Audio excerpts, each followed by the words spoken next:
Hello, everybody. This is David Radman. Welcome to my Rad Writer for Children series.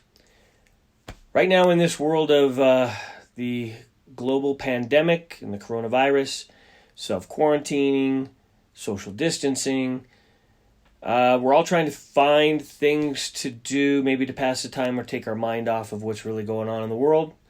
So I decided what I would do is I would read my books, do some live readings. I'll have the recordings on YouTube. You could share, read with your kids.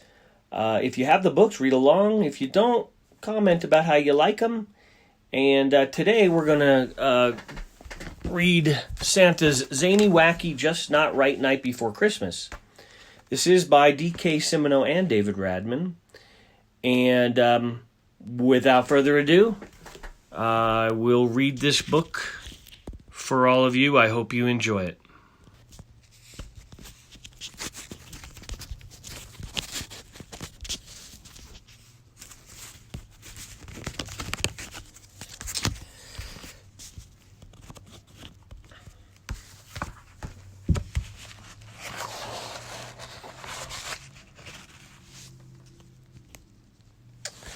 Santa's Zany, Wacky, Just Not Right Night Before Christmas by D.K. Simino and David Radman.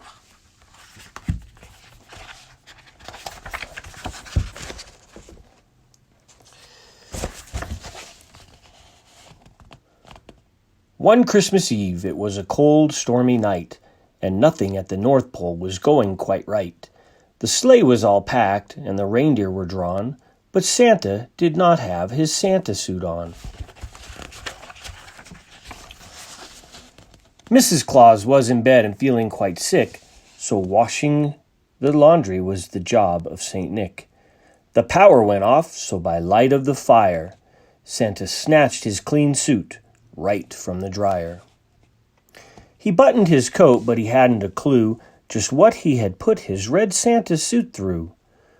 From the can on the shelf in the light that was faint, what he thought was the soap had been purple paint. He jumped in his sleigh and they took to the sky. Then he let out a big gasp when the change caught his eye. "Oh goodness, oh gracious, oh this will not do. My suit has become a distinctly odd hue." But way behind schedule was so far to go, he thought to act normal so no one would know.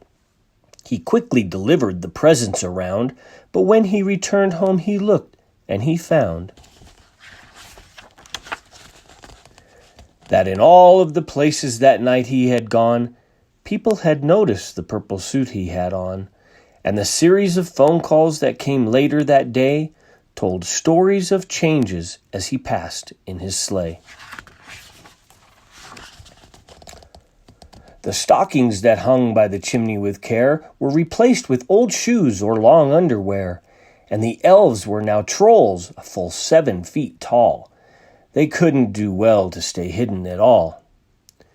Soon all of the Christmas trees, once green and brown, became brown with orange tint and hung upside down. The carolers still sang, but the song sounded funny. No milk and cookies, instead tea and honey. And now Christmas seemed lost as they saw something new. The fur on the reindeer turned blueberry blue. Their antlers burned brightly with small candle flames, but things really turned odd when he called out their names.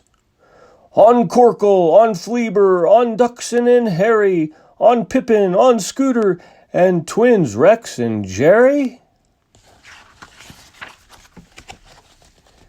Christmas had changed so much on that day. Now a small jet was parked in place of the sleigh.